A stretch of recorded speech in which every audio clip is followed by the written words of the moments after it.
Unfortunately, no one can be told what the Matrix is. You have to see it for yourself.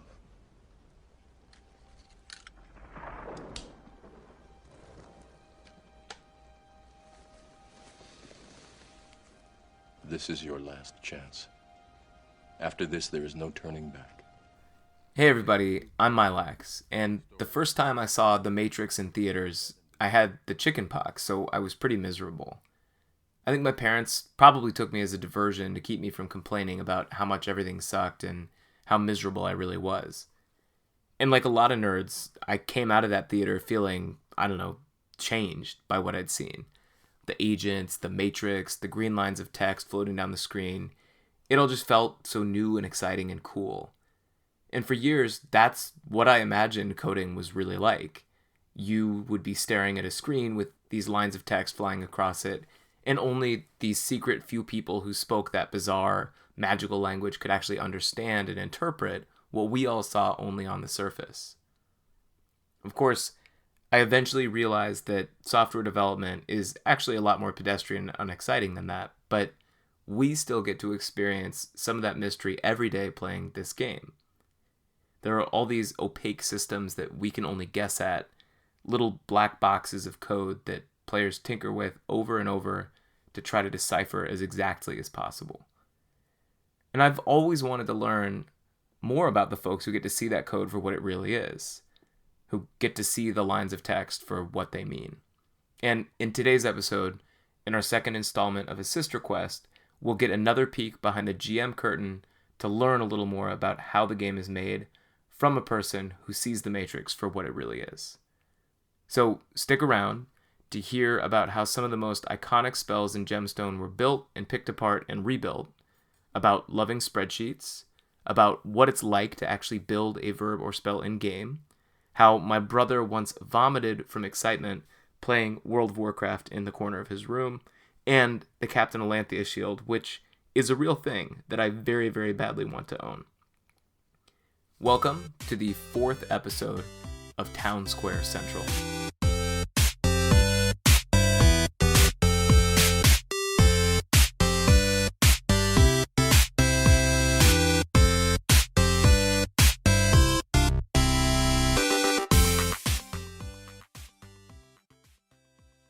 Up first today, we'll hear an interview with GM Konacon, who will tell us what it's like to be on the development side of the game.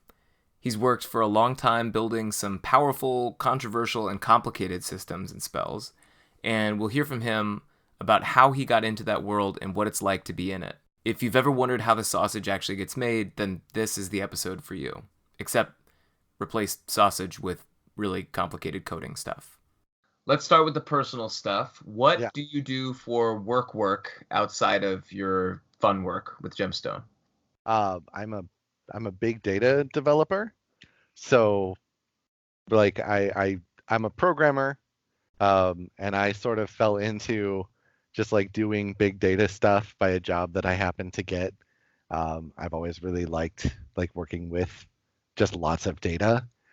So basically, for anyone who doesn't know, a big data developer is just someone who writes code that handles processes like lots and lots of data. Like for example, what's trending on Twitter, right? Like there's a whole lot of information going through Twitter all the time. And to know what's trending on Twitter, like no one cares what was trending on Twitter like 2 hours ago, right? Like everyone wants to know what's trending on Twitter right now. So you need to figure out ways to process that data like immediately. I've just always assumed that it was some guy looking at a bunch of tweets at the same time and being like, yeah, like this one seems popular, and then just putting it on the page. I mean, it probably should be like it'd probably be less expensive. Yeah, right. It might be cheaper in the long run just for them to do that. Just like, man, everyone's talking about the World Cup. We should put that up on the trending page. That's probably, I mean, the World Cup's on right now. Like that's probably trending, right? Yeah, absolutely. All right, so big data. And what part of the world do you live in? Right now, I live in Washington State. Oh, cool. Uh, I grew up in Oregon, and my brother lives in Washington right now. Okay. Yeah, so we're like 20, 30 miles south of Seattle. And we are actually moving to Southern California in a week. Oh man. So Yeah, this interview comes under the pressure of like some pretty serious life changes. it's serious life changes. Yeah, Yeah. but we're excited about it. We've always planned to move kind of to California, like eventually sometime in our lives.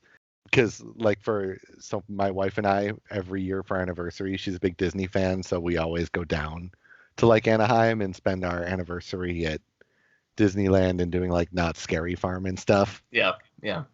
So this Yeah, is really just to make those trips a little easier on you. yeah, it's gonna Yeah. save us money in the long run. Yeah, absolutely. It's just economics. Totally. Um, It had to happen. so you're married. Do you Yes. have any pets, any kids, any other interesting household features or family features? No pets right now. I had a cat for a long time, but then she died, and it was going to be time to get like if I wanted a new pet.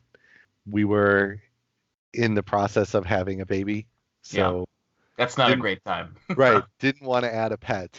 Yeah. So now we have our 5-month-old son Michael, and he's amazing. I don't know that I like other family. Nothing super special about it, my family other than that. We're gonna get like I want dogs and cats when we get down to California. I Yeah, want like but getting a puppy when you have a 5 month old and you're a week away from moving is like probably not the most responsible choice you can make. might be like the dumbest thing I could do. Yeah, yeah, Yeah, absolutely. and I don't know that my wife would particularly appreciate the decision. Yeah, And I respect that, and I don't think I would appreciate the decision in the long run either. yeah. So No, I think it'd be a lose-lose. yeah, it would.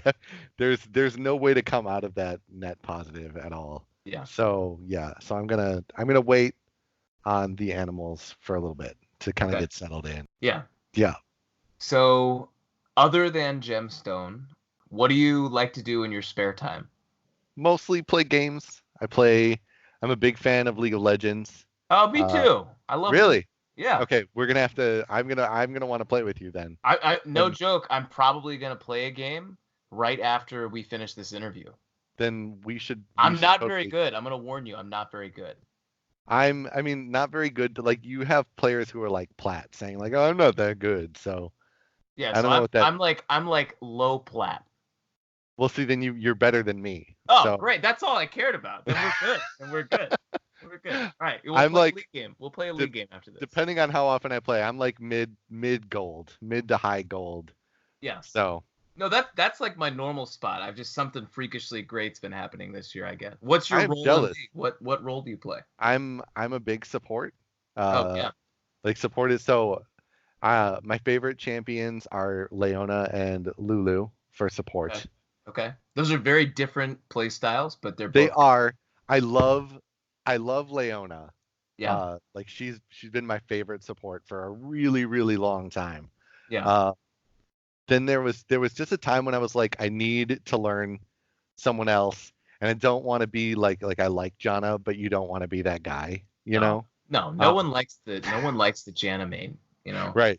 Just So obnoxious. I picked Lulu because she has the big purple thing. Purple is Yeah. my favorite color.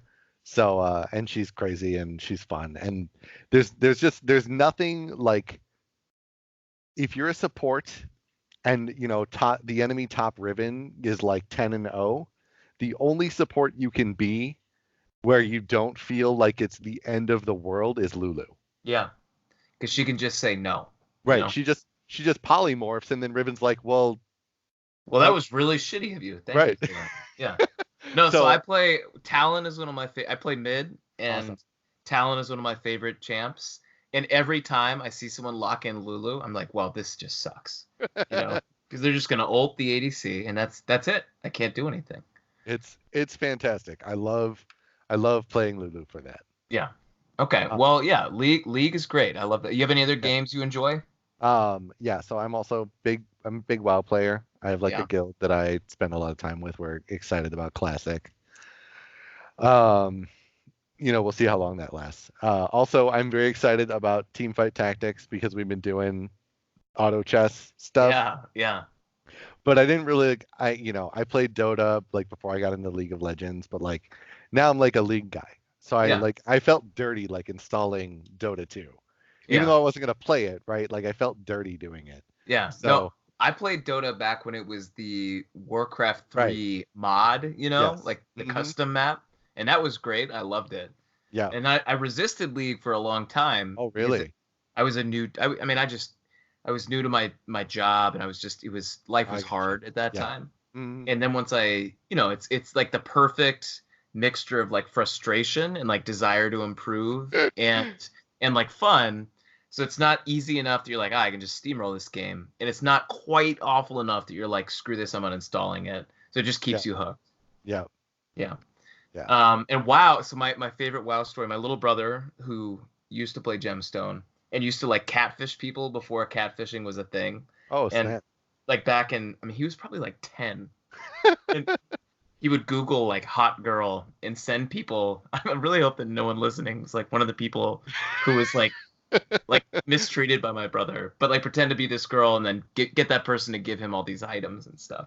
Genius. So that guy played WoW back when it was classic, and I remember in Molten Core, what was the last boss named? What was the last boss? Ragnaros. Ragnaros, yeah. The first time they downed Ragnaros, he was so excited that he was hyperventilating and he vomited in the corner of the computer room. Yeah. Which to this day, I've never been that excited in my life. Like I've gotten married, I have 2 kids, like I feel good about my career. I've never been that excited about anything. So I'm a little jealous of that moment. I don't think I was that. I mean, I don't think I was that excited when I like about any. I mean, not that I've thrown up. Yeah. Yeah. Yeah. I mean, I was excited. Like we killed Ragnaros, and we did some other stuff with my current guild. We killed the Lich King. That was like our big thing, and that was super fun for us. But yeah, I don't think I've ever thrown up from being so excited. You've never been like vomit in the corner excited. No. Yes, you've never. I'm a little jealous right now. Yeah, you've never lived. I haven't either. It's tough. And I'm probably never going to. No, I think at this point, like once you've got like you're never gonna get that epic gaming moment. No, probably not. Okay. Any other entertainment favorites that you want to highlight? TV shows, movies, bands, books. TV show I love Once Upon a Time. Okay. That was. I know that sounds ridiculous, but I've never even heard of it. It's a TV show that's like all of the Disney characters that get cursed and wake up in like real life in a town all together and don't remember who they are. But it's a big show where like the theme is hope, and it was just a really good show for like it's very positive, and I like that. So I was big on that. What else? Movie, Trolls. I love the movie Trolls. Okay. My wife says Poppy is my spirit animal, so I just really like that movie. Game, like so I don't play it because it's a single player game, but I have played through it twice. I love the Mass Effect series. Loved Mass Effect. Yeah, those are good games. Just an amazing trilogy. I resisted the 4th one because everyone said it was bad. Then it was like on sale one day. I picked it up and I was like, yeah, this is still a Mass Effect game. I like it. Yeah, right. It's like, even bad pizza is still pizza. Yeah, pretty much. That's exactly how I felt about it. All right, let's get into Gemstone. When did you start playing Gemstone? I think 1993 or 94. I don't exactly know. It was in the AOL $3 an hour days. I didn't know anything. I wasn't like a big like into gaming, like theory crafting numbers and stuff. And like at first I rolled a rogue, I think like a dark elf rogue or something, because it sounded edgy and awesome. Half elf rogue. Okay. I think half elf was the edgiest teenage thing. Might be the edgiest, yeah. Yeah.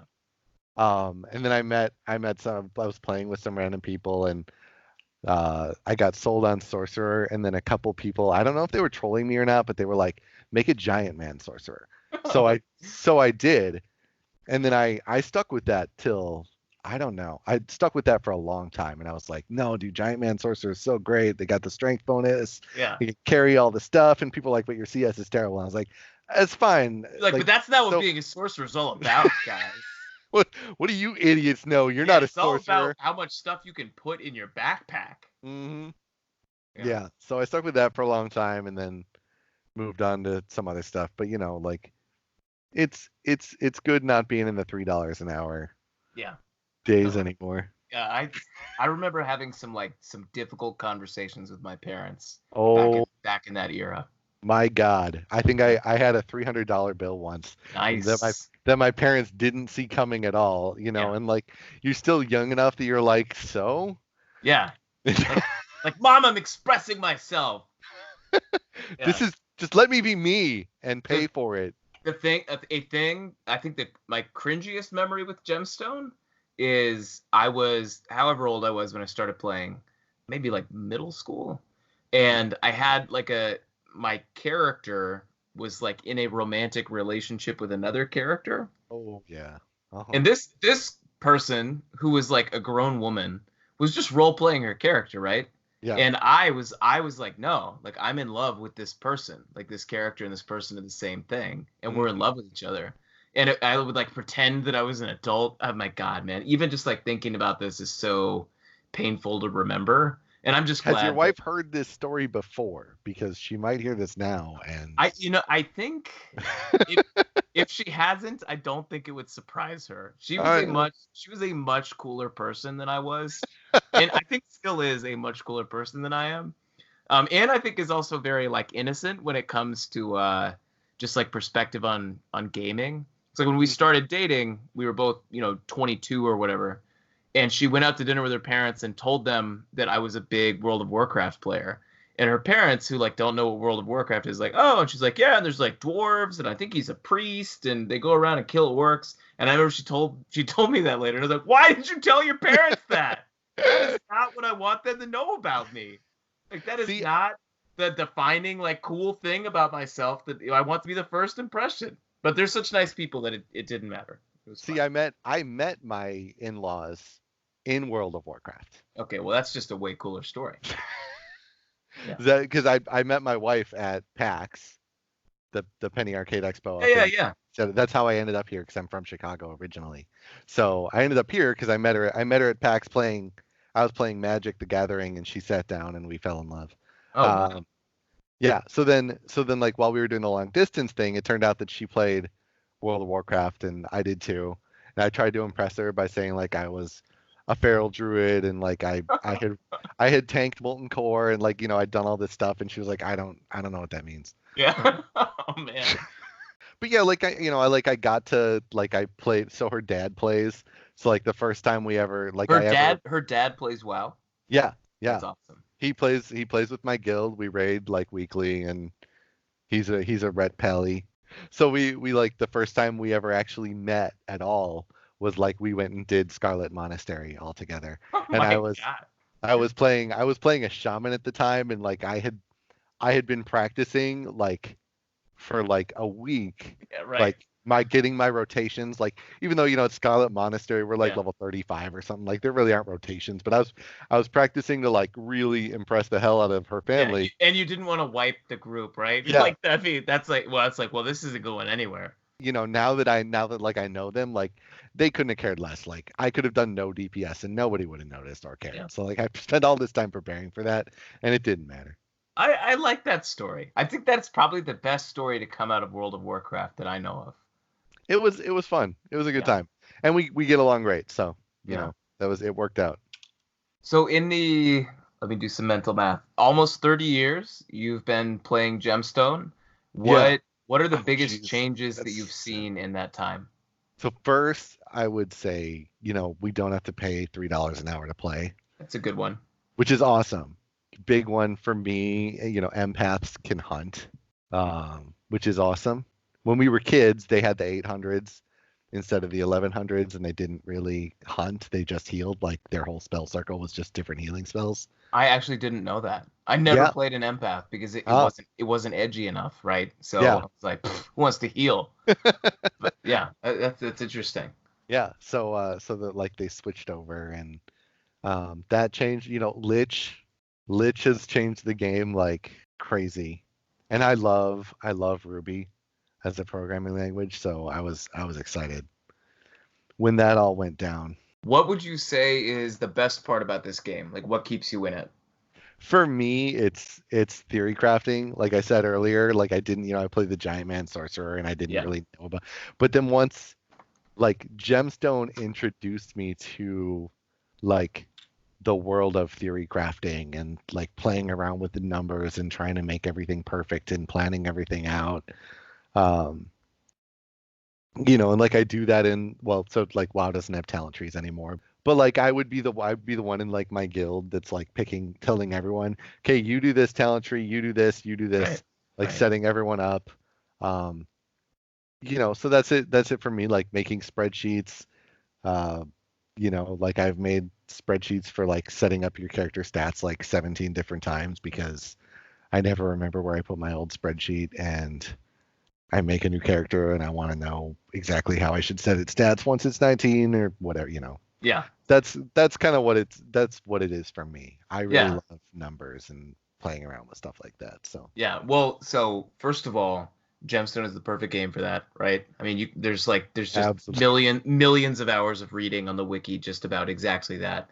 Secondly, I think that you are Whirlin's like spiritual twin, Uh-huh. because I don't know that I've ever talked with someone that knew more about or got more excited about exactly that topic. Yeah. Merlin and I have had discussions before about all that kind of stuff. Like I've had spreadsheets that I like was like, I wish I could show you this because it's so cool, but I can't. Secret spreadsheets. That might be the title of this interview. I like it. Secret Secret. spreads good. I'm writing it down. I'm not there. There are a few secret spreadsheets, and sometimes when I get new GMs show up who like will talk to me and they'll be like, I really like this. I'll be like, check out the spreadsheet for it. Oh man, I would love to at some point in my life read. It doesn't even have to be gemstone related. I just want to stumble upon a secret spreadsheet.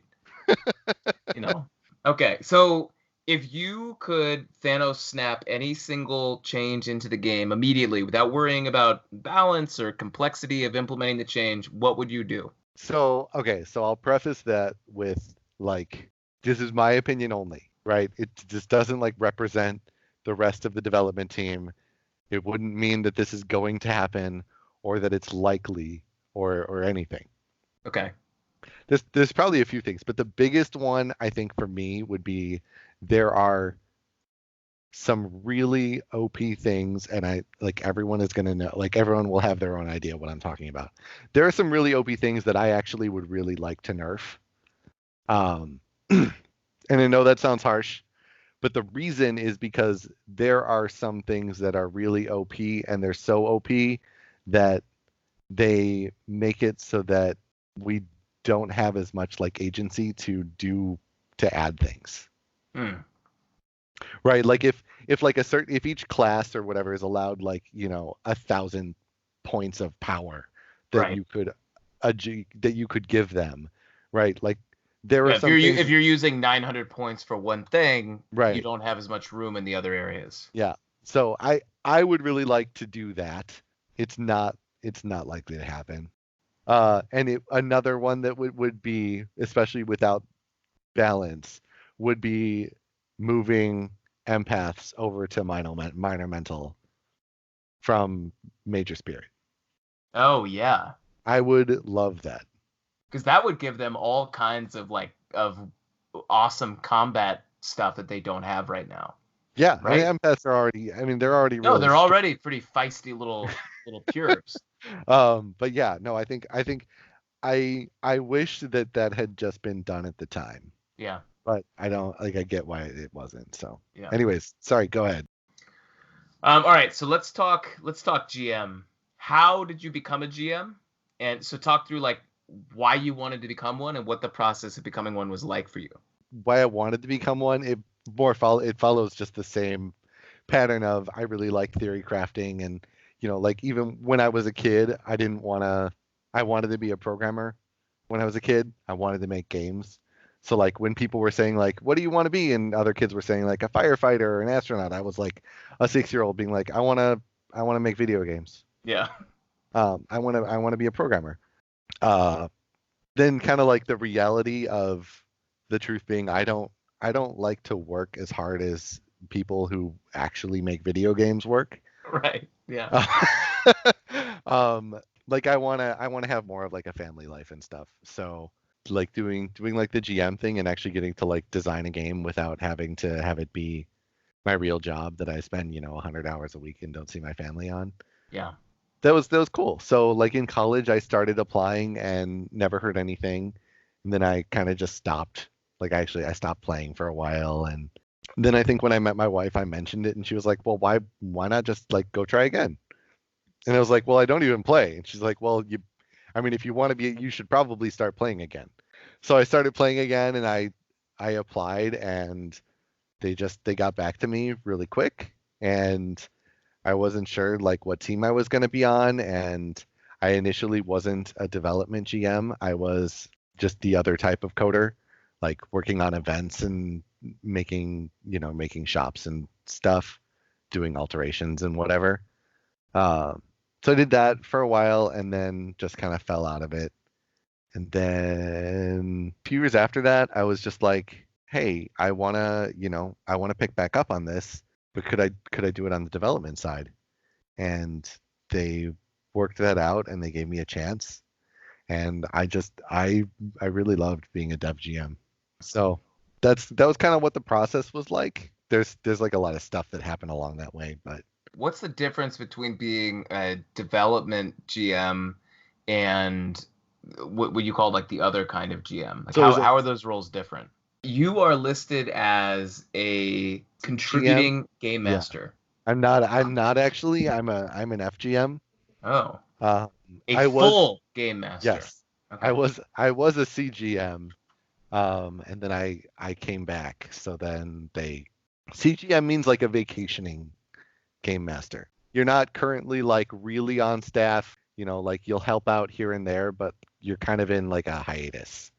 So Um, what's interesting to me about this list of GMs is that most of the people on the development team are people I'm not super familiar with like a couple of exceptions. Is yeah, there like Estill. I mean, everyone knows Estild, right? yeah, who by the way for literally years of my life I've read that name as Estlid and it's really hard Ah, it's really hard for me to get around that. So I might just call Estild Estlid I because mean, I can't break it. I probably, I'm probably saying it wrong, and Well, he's I think Estlid might be saying it wrong in the same way that Wyram is saying his name wrong, you know? It's a whole maybe, conspiracy. yeah. But I mean, in honest, he's probably gonna lock me in the dungeon Yeah. next time I log in. Yeah. And I haven't ever bothered figuring out how to get out of it, so I just have to wait until he lets me out. But I'm probably saying his name wrong. But anyways, everybody knows him. Like Nouse, I'm sure you know Nouse. Mouse is a name I know. Yeah. He talks. He's a big Discord guy. Yeah, the rest of them, like everybody has their own amount of how much they talk. I think a lot of them just kind of keep to themselves on Yeah. like as far as like the player side of the Discord goes. How is dev teamwork different? Like, what are you doing as a developing game master? So at developing game as you're spending most of your time in so like Keelik did like storylines, Yeah. right? There's a lot of GMs who do alterations and make shops and work on town systems and you know basically build the world, right? Like the Yeah. world as you know it. Like when you talked about kobolds and how awesome they are. Great creatures. Yep. Right. So there's all that, and then there's like the development GMs are the ones that are actually working on like the mechanics of the game. So combat maneuvers, spells, ASDS, all that other stuff. Like the development GMs are the ones doing that, or like the Luminous changes or like the Luminous contest. We do all of that stuff. So it makes sense to not hear as much from us because we're not typically involved in any of that storyline day to day. We're not altering things. It's a lot more of this sort of like under the hood parts of the game. Right. And we typically, aside from the ones that talk on Discord, we only really come out to like say, hey, I just released this new thing. And then we, go back to our hidey hole. How much is it someone saying to you, hey, I want I want someone to revamp this mechanic or this system because it's not good, versus you or someone else coming up and saying, I really think that we should be working on this right now. And then they kind of say, hey, go ahead and run with it. So it's nowadays it's a lot of each development GM picks what they're working on. So like I typically decide what I want to work on, like based on where my interest lies at the time, or if I have an idea. Sometimes I don't have an idea and I say like, hey, I don't know. I don't know what I want to work on right now. And that's when they might say like, well, I've had this idea for this, to do this for a long time, but I don't have time to work on it right now. Like, do you want to just take it and run with it? And sometimes that'll involve like designing it, right? And sometimes it won't. Like the design is already finished and it's like, okay, so I'm just going to code this, which is fun. I like doing that. So it's a lot of right now. It's a lot of picking what we want to work on. So which of these people should I be harassing about savants is what I want to know, or just all of them? Should I just spam everybody? Savants is just I would just spam everybody. Okay. Yeah, you want to just spam everybody. That's what I'm gonna do. You should. I have heard a lot about how the actual coding language of Gemstone is super complex, and I don't even know if I'm phrasing that right. I'm sure you can correct me if I'm not. But a lot of players, including myself, are really curious to know, like, if you put on your Neo goggles and you can see the Matrix for what it really is. Like, what does the coding actually look like on your? Are we talking like this is just Ruby, like dressed up all fancy, or is it just like this really wacky, obscure thing? Like, what's it like to actually put something together in coding language in Gemstone? Well, so first with the Neo Vision thing, like. I wish that it like actually looked like the Matrix, but as a GM, Gemstone really just looks like Gemstone. Like if you imagine that you were an agent in the Matrix, right? It's like the agents see the Matrix and they see what you're seeing, but like they can walk through a wall or they can just it's like, yeah, this looks like Gemstone, but also I'm a god. Okay, that's not that bad. As far as coding looks, what's the coding look like? It's not like any other language that I've ever worked with before. It's really, really different. And it's proprietary, right? It's like only used for this game. It is only used for this, yeah. Okay. I think it might also be used for Dragon Realms, but that's neither here nor there. So yeah, no, it's wacky. It's very wacky. And there's a lot of I wouldn't say limitations, but it isn't capable of doing a lot of the things that people expect languages nowadays to be able to do. It doesn't have those. And so it's complicated, one, because you're talking about a system that's had a ton of people playing with here and there, right? Yeah. So like every system is just like the combat system itself is like it's complicated. Like I've been doing this as long as like some of the other development GMs, but I've poked around a lot and like I couldn't say that like I understand combat like 100%. Like people can ask combat questions that I'd be like I don't know. Yeah.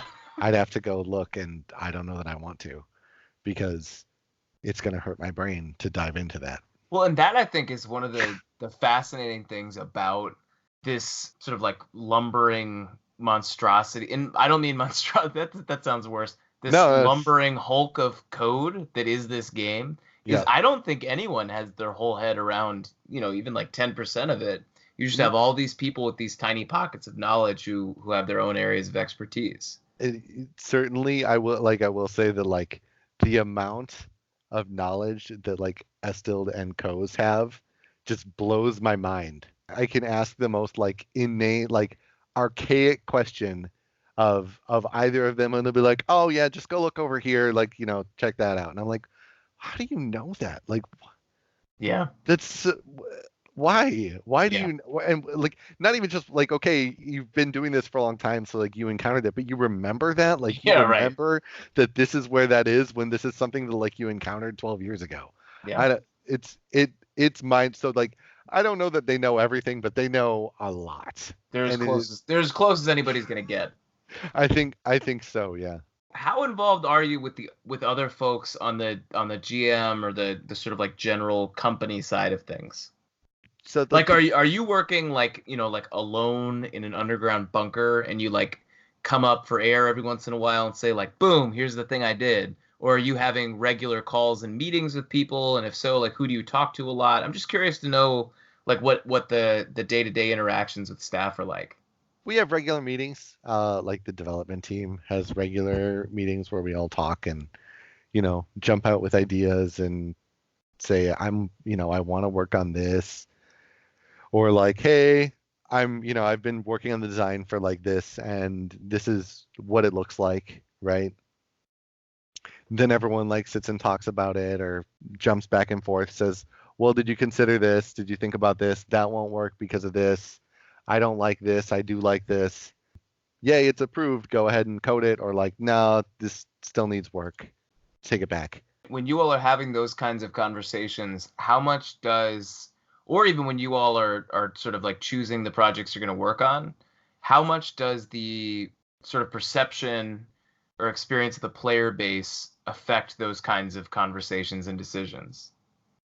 I think that depends a lot on the GM. Like I'm really like kind of, run by my like heart. So like I'll see someone will complain about something in Discord and I'll be like, I have to like I need to work on this right now.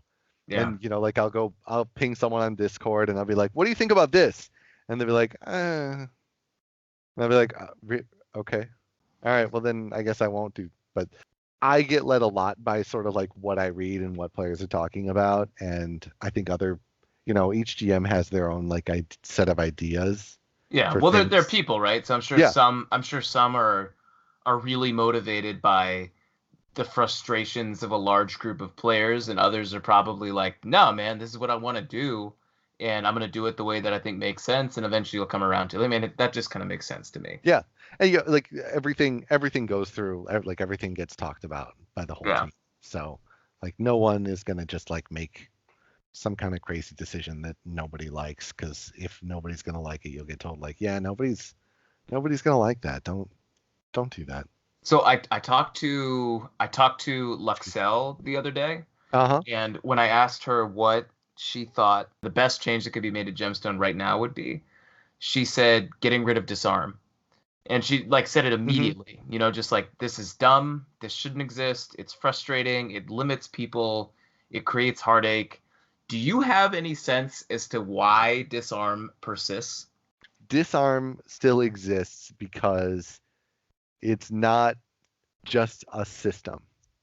It's not like somebody built a disarm system, right? It's like maybe someone built a creature and they were like, this should disarm. Okay, like, well, there we go. Just, Yeah. make them drop their weapon.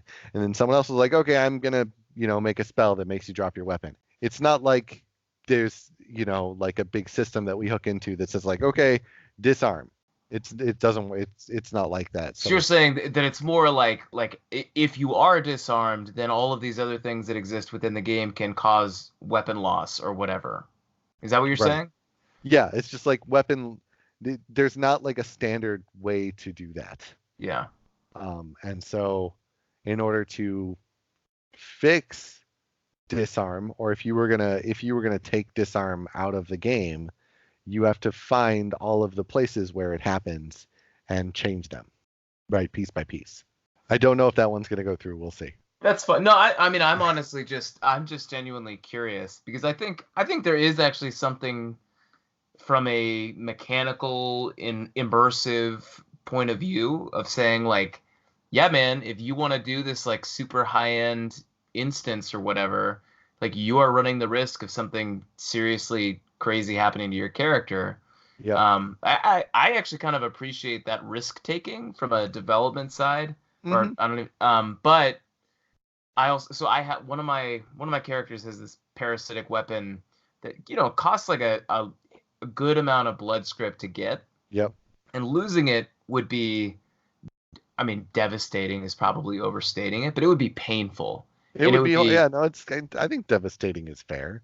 Yeah, and so that in that, I feel like where we are with that. I mean, you said system isn't the right word, but where we are with that experience for players, it's not the happy medium, right? It's not. Yeah. It feels to me like there's a place between pure like unhealthy risk that just causes heartache and pain and like no risk whatsoever. And Yeah. I'm not proposing a solution here. I'm just saying like, No, I mean it's like item droppage or the old demonic system, right? Like oh God, yeah. I respect those. It's like the WoW Classic servers, right? Like there's a bunch of people like, oh, wouldn't it be cool? Like let's get the classic servers. And there's a part of me that's like, wouldn't it be cool if like we had a server that was like, you go demonic, you have item droppage, like it's like the wild wild west, right? Yeah. But at the same time, it's like, yeah, but there's a reason we don't do that anymore. And like Yeah, right. I get that. It's because, like this isn't just like people running around anymore where like, your Voltite Falcon is like this big, big deal.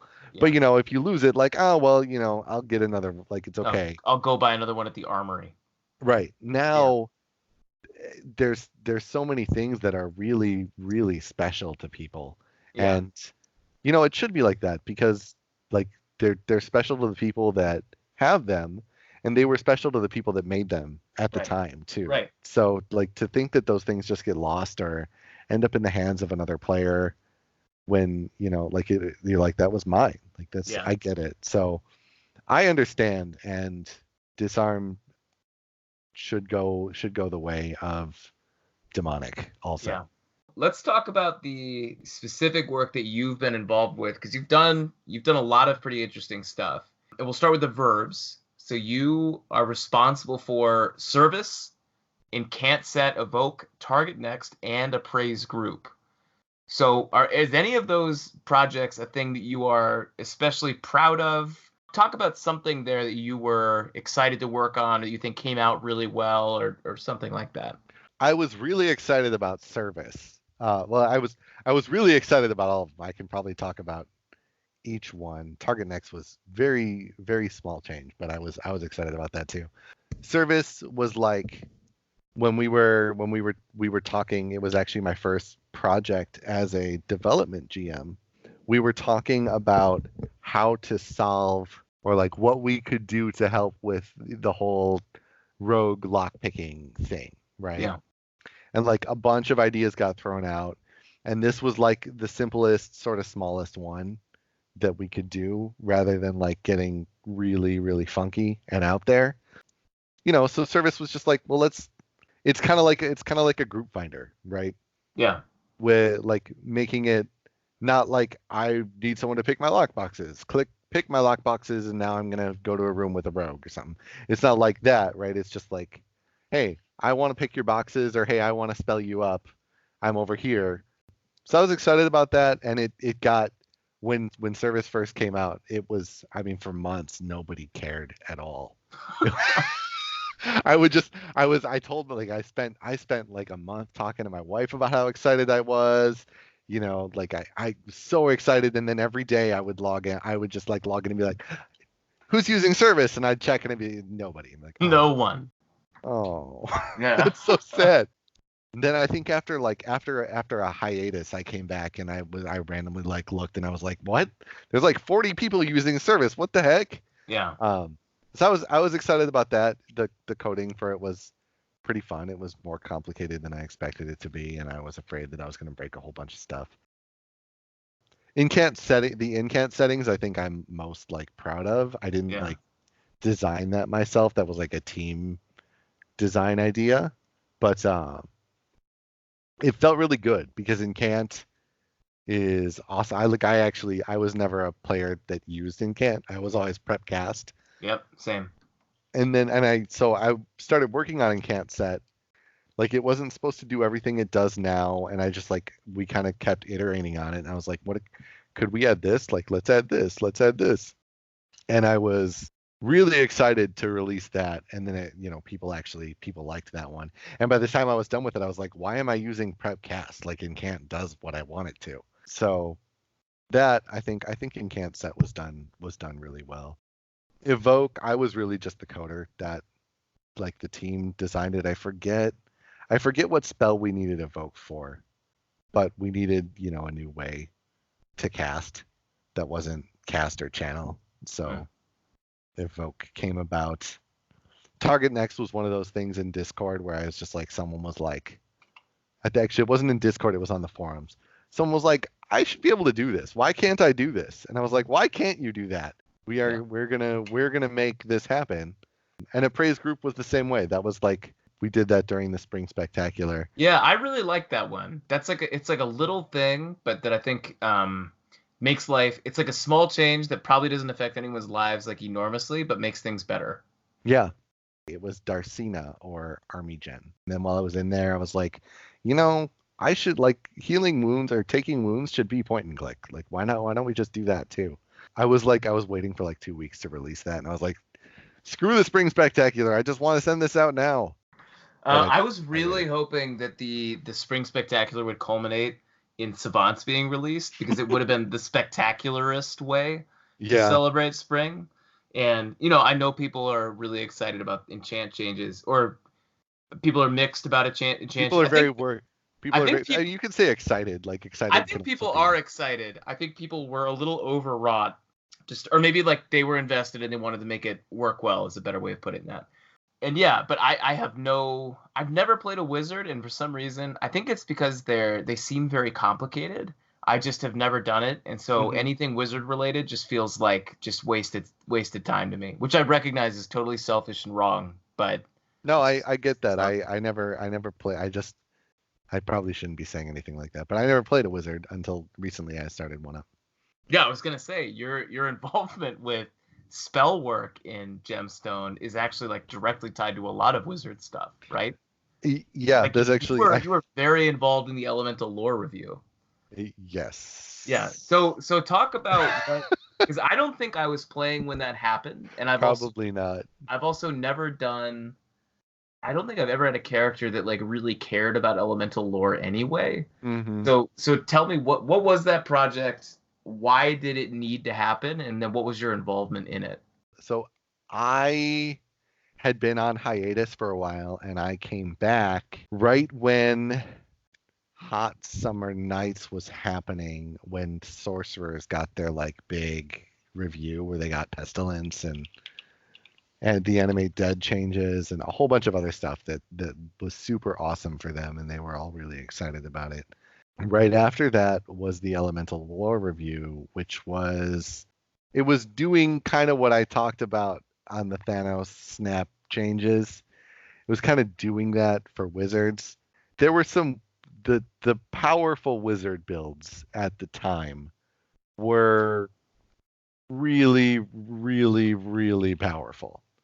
And something basically needed to be like, rapid fire was 0-second cast RT, not 1. And so like one of the builds was called Rapid Shock, that was just run around casting 901 over and over and over, like just until something died, just basically from taking damage. Like instantaneously. Yeah. Basically. Yeah. And for 1 mana, just over and over and over and over. Yeah, that seems a little too strong, maybe. And Immolate was ridiculous. Like you put 200 ranks of fire in, and it was just like it was like a 60% chance or something insane to insta kill. It was just huge. Yeah. It was way too big. It was also trying to kind of like spread the love. Like fire was really popular, and we wanted, other lores to get some love. We're finally kind of getting to a place where everything has the love that it deserves, including water.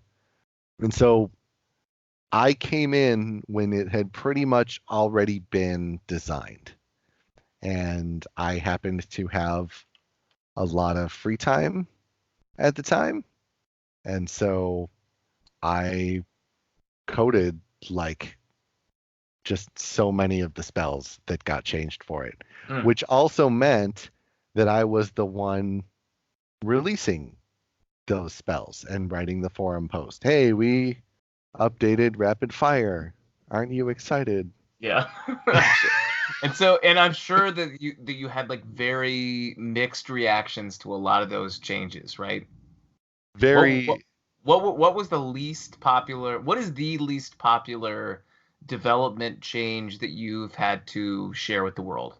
I always like to be positive, so even when it's kind of like not a positive thing, or I know people aren't going to be excited about it, I like to come out and be positive about it. But it wasn't just rapid fire. It was I'd spent all this time I spent so much time making all these changes. I was really excited to like be like, look, I did this and I did this and I did this and I did this. And like a bunch of the changes, people were like, okay. Yeah, right. And yeah. you're like, what? And then the other changes, they were either like kind of ambivalent about them or they were like, this is terrible. Yeah. I hate you. I'm like, okay, cool. Yeah, I'm glad I put that time in there. I like you, so that's Yeah. fine. We're still friends in my book. Were there any changes that were part of that project that you did that people were really, really happy about? Like they were just like pure wins? Like later, Yeah. there were some later that came, Cone of Elements. Yeah. Yeah, 518 Cone of Elements, that when we changed it from Cone of Lightning, was people were excited about that one. Yeah. So I'm sure a lot of this stuff is like you're trying to think like bigger picture, but if you're a player and you've been doing something a certain way for a long time and you're suddenly told like, no, you can't do that anymore. Like it probably takes you a while to come around to that. Yeah, I mean, people weren't. The Elemental Lore review was not everyone's favorite thing, and Okay. like I think we as a team learned a lot from doing it. I don't know if I don't think that's going to make anyone feel better, but yeah. we did learn a lot. It's a process, right? Like not everything that anybody does is gonna be successful. And I think like if you don't learn from making mistakes, whether they're like the result of carelessness or ignorance or just lack of play or whatever the cause of a mistake is, like if you learn from it, that's fine. Yeah. I mean, long term, that's fine. And if you don't learn from it, like that's when I think you have a problem. That is when you have a problem, and but yeah, the Elemental Lore review is every day you're checking the forums and seeing another 400 posts, and you're like, okay, Here we go. got my coffee, let's do this. Yeah, no, I can imagine that. You also mentioned that you got a lot of love and hate for the remake of Boil Earth into Earth and Fury. Can you talk about players' different reactions to that spell changing? Yeah. So Boil Earth is like, Earth and Fury is, I think, my favorite project that I've ever done. It started off just as like, hey, people don't really use Boil Earth. I mean, there were like 3 people that used Boil Earth. I don't know who they were, but there were a couple people that used it. But for the most part, it wasn't a big spell. And I'd always thought about making a wizard, and it was always because like the actual description of Boil Earth sounded awesome. Like it's not a CS role, it's not an AS role, it's like this mysterious role that you don't know anything about, and just the spell looks cool. And I was like, the day that I found out it was terrible, I was really considering rolling a wizard that day, and I found out it was terrible, and like my heart just broke. I was like, oh, that sucks. well, what? No, come on, like really? Yeah. So I was excited when it came time for me to pick a project to work on, and I was like, well, what if I take a look at Boil Earth? And I started playing around with it, and it just turned into this, like I made kind of a, what's the word I'm thinking of? That thing where you make an example version of something. Prototype? Yeah, thank you. Yeah. I made a prototype of how I wanted it to go, and a lot of times I'll make prototypes of something, or I'll get really excited about an idea for a new spell, and I'll ping the GM that I call my boss, and I'll be like, hey, I have this awesome idea, here it is, and I'll send it out, and like an hour later I'll get like, Yeah. and I'm like, what what do you? No, this is so awesome. He's like, yeah, it's all right. Like, okay, all right. Well, So, back to the drawing board, I guess. But with Earth and Fury, at the time Boil Earth, I was like, what do you think of this? And I sent like a couple of like examples of using this new version with the dot and the roll and everything, and he was like, that's pretty cool. I don't know if that'll like. I think you should explore that further. Like, I like this idea. I don't know if it'll. I don't know how well it'll work. And so then I was just off to the races. Initially, when I showed it on test, um, the initial player reaction was kind of like, I don't know. Like it's a dot. Dots aren't going to work in Gemstone. Like they're Yeah. not. They're just not good. Like, I don't know why you think a dot would be good. And I was like, I was a little disheartened, but I was like, no, I think, I've played with this a lot. I think this is going to be good. So I talked to them a bit more, and like we added the cold version rather than just the fire, and I tweaked the spell a bit more, and it just came out really good. The players' different reactions. I mean, if you're a wizard, you either are kind of like, I've never used it, but I feel like once most players use Earth and Fury, they're like, all right, I'm down with this.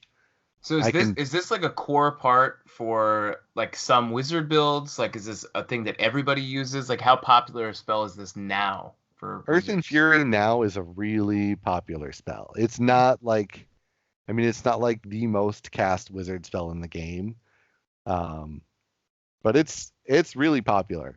Yeah. There are definitely builds that like the enchanting build, if you want to go just like really heavy into wizard spell ranks. Like some people talk about going 300 wizard ranks, and just ignoring everything else. Earth and Fury kind of makes that like you can still hunt with that. Hmm.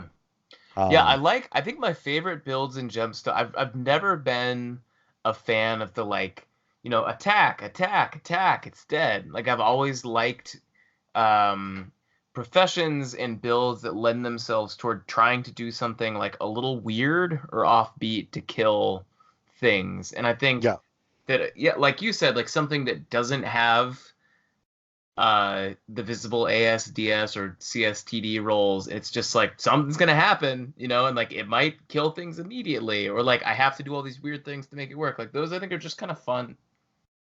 with the wizard, I had a player actually just like a month or two ago, and this is actually when I made my wizard.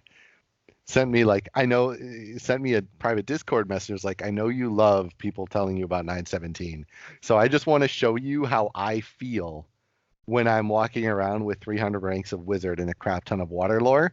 And he sent me a picture, an animated image of Elsa from Frozen, just like with her arms Yeah. spread out. Yeah. And I Yeah. was like, oh my God, I love you. Yeah. So then I immediately went and made a wizard to go make my own Elsa. No, well, that I think that it must feel satisfying to make something that people are like, no, that won't work. Like that's not a great idea, or this just isn't. And then to stick with it, and then have it eventually become something that people are like, oh, actually, I'm, I don't know how much people are like, I'm grateful that you made this, but just to see that people, It depends. I think I think wizards are grateful that I made it, and everyone who isn't a wizard is not grateful that I made it. well, I just mean it must be cool to see something that you came up with take root. Like that's the whole thing you were talking about with like being a developer. Like you get to make this thing that didn't exist. Yeah, It must be satisfying. it was it's my favorite. Yeah. I'm Earth and Fury is I feel like I pinnacled. I reached my pinnacle when I did Earth and Fury, and I'm never gonna make something as good or as polarizing, probably. Yeah, well, like that's not a terrible pinnacle to have reached. No, I'm pretty happy. I'm pretty happy with Earth and Well, Fury. and to be honest, like you've worked on some other powerful and iconic spells in Gemstone. Like you worked on Animate Dead or the update. You worked on Core Tap and on Time Stop. Like these are big flashy spells. It's like were you involved in the development of those? Like what how did those compare to sort of the Earth and Fury process? So Animate Dead was part of the Hot Summer Nights or Hot Sorcerer Nights. Okay. So I came on, and that was just like I just got to do it. I kind of just got given that, saying like, "Hey, would you be willing to do this?" You know, and I said, "Yeah, that sounds awesome." I did that, and that was, that was when I found out how hard it is to do. I'm going to call it flavor text, but messaging or whatever, because the Animate Dead updates, you can have your animate explode. Man, I know it sounds like really sad because it's like five lines of text, but I spent like a week working working on those 5 versions, one for each element. I totally believe that, because I think about like the number of times I've tried to like perfect the language for like an altar I wanted to get, which like literally no one will ever see except for me, right? Like it's basically just like a personal journal entry. And I can imagine if you're going to make something that everyone is going to see, like you want to make dang sure that you're doing it well. Yeah, but also at the same time, nobody actually wants to make their animates explode. So yeah, right, yeah. Sadly, like I did spend a lot of time working on that, and was like, but I don't like. I animated it. I want it. Why would I make it explode? I'm like, oh, just once so you can see the cool messaging that I wrote. So like that was Animate Dead was just that. It was like the design had already been done, and I was just writing it. Core Tap and Time Stop they were a whole team thing. Like the design was actually I don't really think anyone like did design outside of meetings. Like we designed them as a group. Like by committee. Yeah. And they were actually one spell. Like Core Tap and Time Stop were one spell when we were like working on the design. The initial design of Core Tap and Time Stop was that the wizard would like do stop time like he does right now, right? Yeah. The wizard would say stop time, and it would actually freeze everything in the room. Other players, other creatures, everything would freeze because you were actually stopping time. And then the wizard would like wait out round time or something if the wizard was in round time, right? The wizard would like wait out the round time, and then the wizard would be locked into that room for like a minute. It was like a minute that stop time worked. And the wizard would be locked into that room, but the wizard would be able to type out commands like incant, 518 for like let's cast a cone of elements or something. And it wouldn't do anything. It would just log that, right? And so then at the end of this minute of time stop where nobody could do anything except the wizard, everything that the wizard had done would all pop all at the same time. And that just ended up like the idea was we thought cool. Like the wizard would probably have a lot of fun doing that, right? And it would make for some really like even if you like tried to say something, you wouldn't say it. It would just like that would be logged as something that would happen once the minute popped off. Yeah, no, I think that would be really fun for the wizard. I think if you were the like paladin that was just in the room, you'd be like, this is the worst. Yeah, and like, then this is awful. like and someone can like it has to do that for like people who enter the room, right? Right. Like if you enter the room, you're now stopped. Yeah, it's a cool idea that like couldn't work that way, right? Right. It was just ultimately decided that it was just like great idea, wasn't going to be fun for anyone other than the wizard doing it. Yeah. And that's how you can kind of see how like the time stop spell got pulled out of that to say like, okay, so like we're trying to do 2 separate things. One is to get the wizard this time to be out of round time or out of a stun or whatever, and that's or let other spells tick down or whatever. And that's what we did with time stop. And then the other thing was, well, but what are we going to do? Like there was this whole really cool idea about like wizard just like popping off like 1,000 spells. Yeah. All at once, and that turned into Core Tap. So in addition to your work with some verbs and some spells that you've done over the years, you've also done some system work. Most notably, You designed and wrote the SMR version 2. Why did we need a version 2 in the first place? It's difficult to, well, so one reason is dodge. SMRV1 didn't use dodge. I think everyone was always like, why doesn't this use dodge? But what it really, so I did SMRV2 at the same time that I did Earth and Fury. They actually released together because Earth and Fury was the first thing that used it. And it came about because when I was taking Boil Earth, and I think people thought that Boil Earth was an SMR role, and it wasn't. It was actually just like a hodgepodge. Just a hidden role. Yeah, someone just made up their own role thing really quick for Boil Earth. When I showed the new Earth and Fury, they were like, this is great, but this role doesn't, and I was like, this role doesn't make any sense. Like, its chances of hitting different classes or different like monster types is just weird. Like if I show you, I make a spreadsheet, I show you the numbers, like these are the different chances of hitting these different things with Boil Earth, and it's like, this makes no sense. So then the idea was move it to SMRV1, which at the time was just called SMR, and I was like, okay. So I did a deep dive into SMR, and it also doesn't make a lot of sense. Like it is missing a lot of things that it should have. It has some weirdness that, like once I made people like, by the way, did you know that it did this? And everyone was like, what are you talking about? I was like, yeah, it does this. This is included in the SMR. If we give this, if we use this for Earth and Fury, it's affected by this thing that nobody knew it did.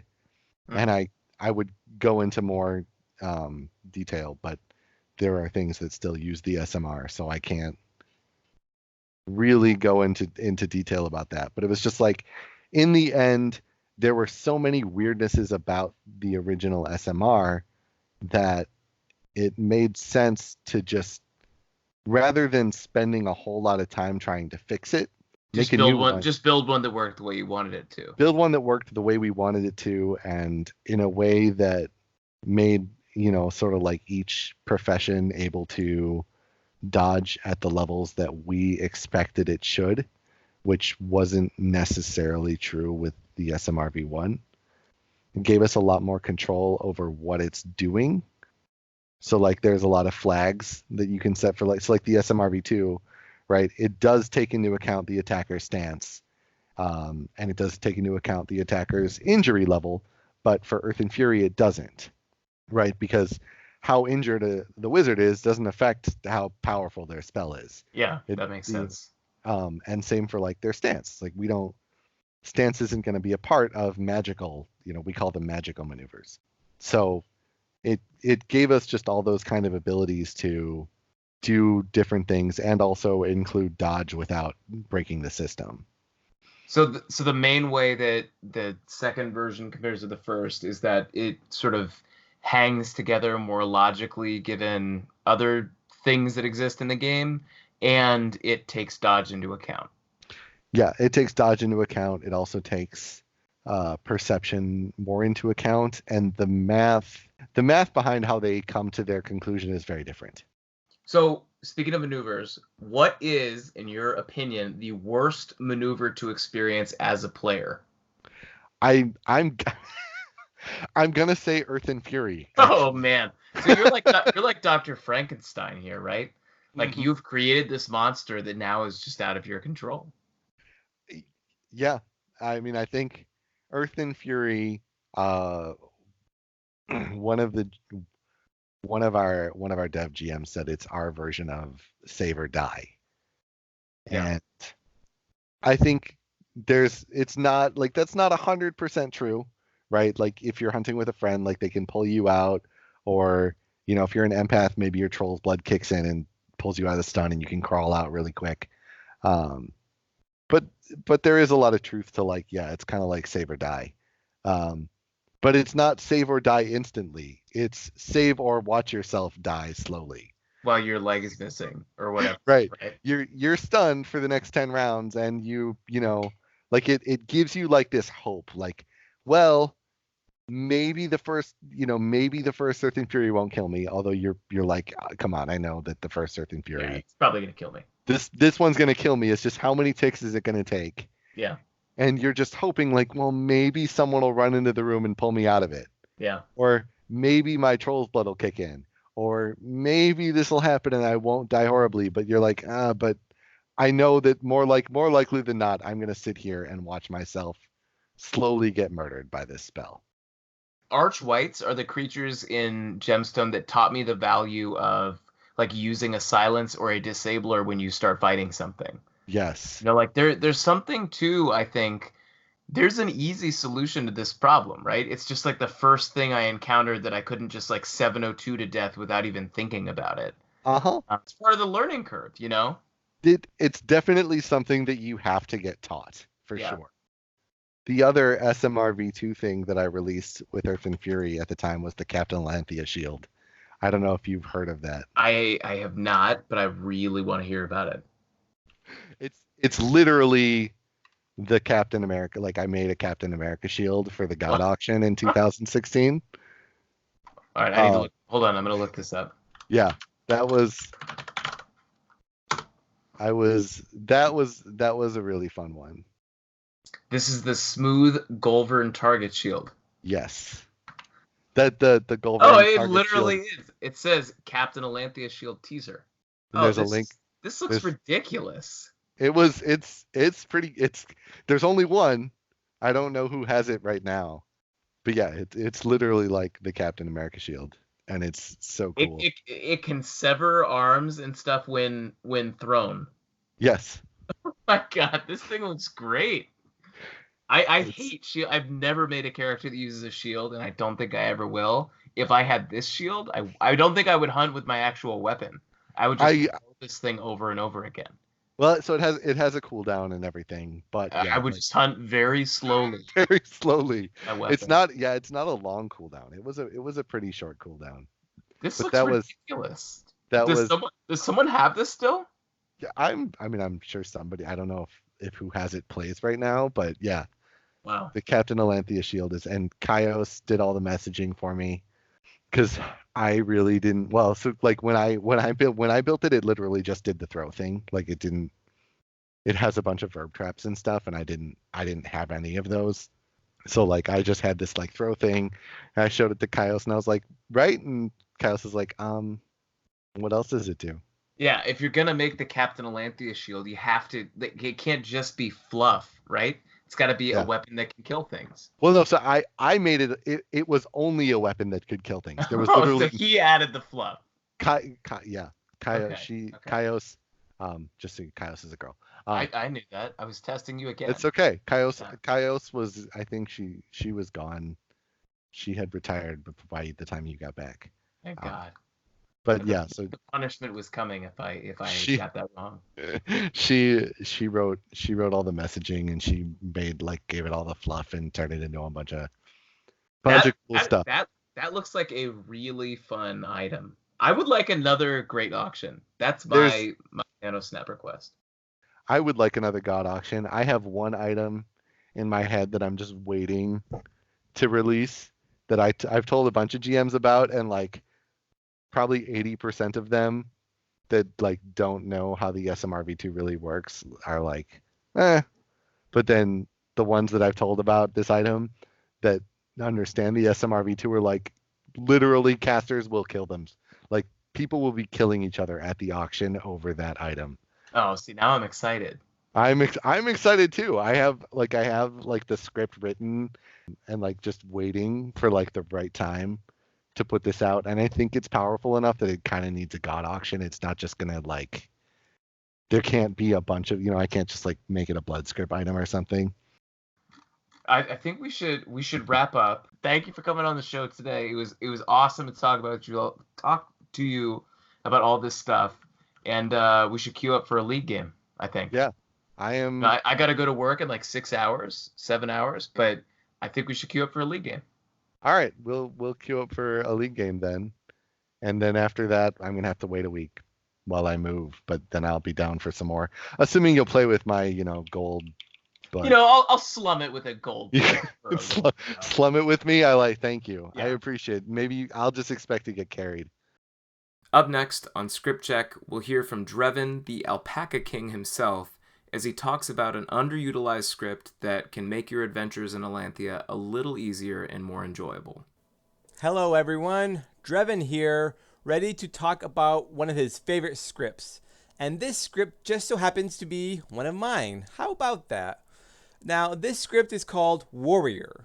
Now, Warrior is a script that will allow you to master every single Warrior guild skill.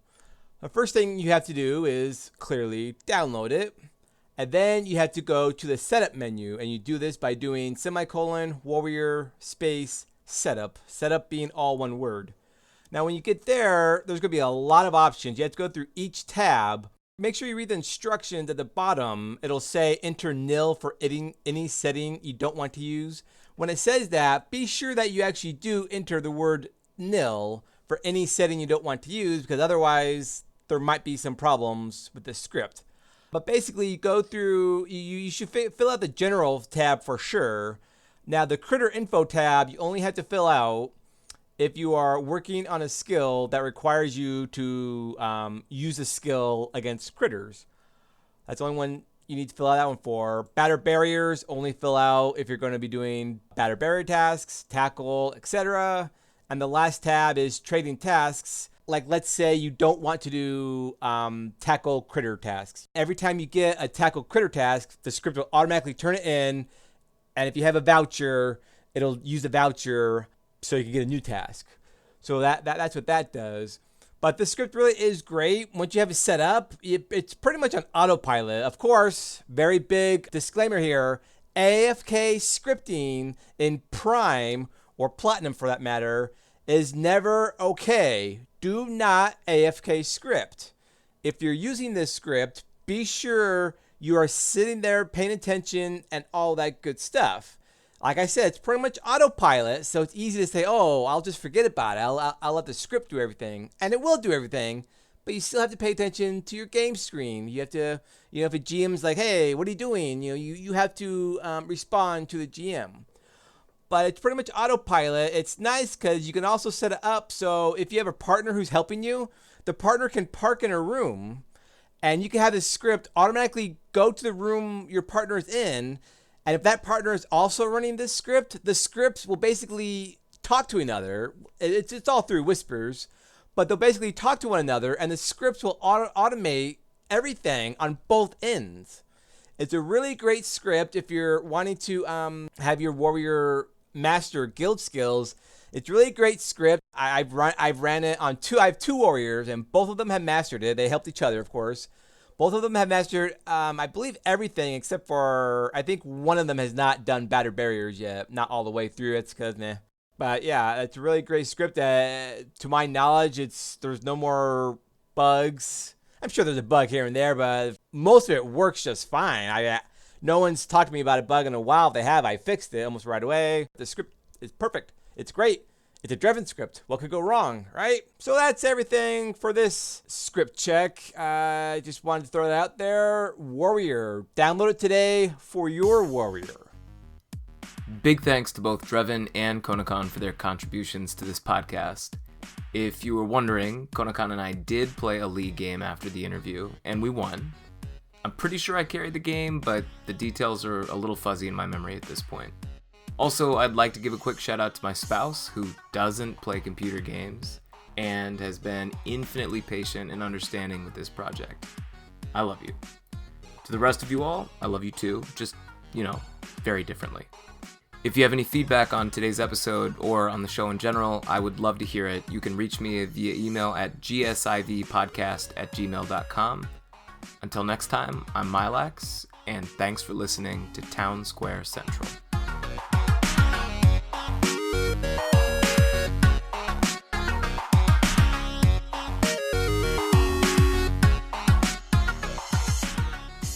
But yeah, so now I'm like, I don't know if I can call you like a potato anymore. Like, you're not really a potato now. No, you need some kind of like non-root vegetable, like some like very active vegetable. I don't know what vegetables are active. I think I'll by have to- definition they're not super active, right? You might need like Yeah. an animal. Yeah.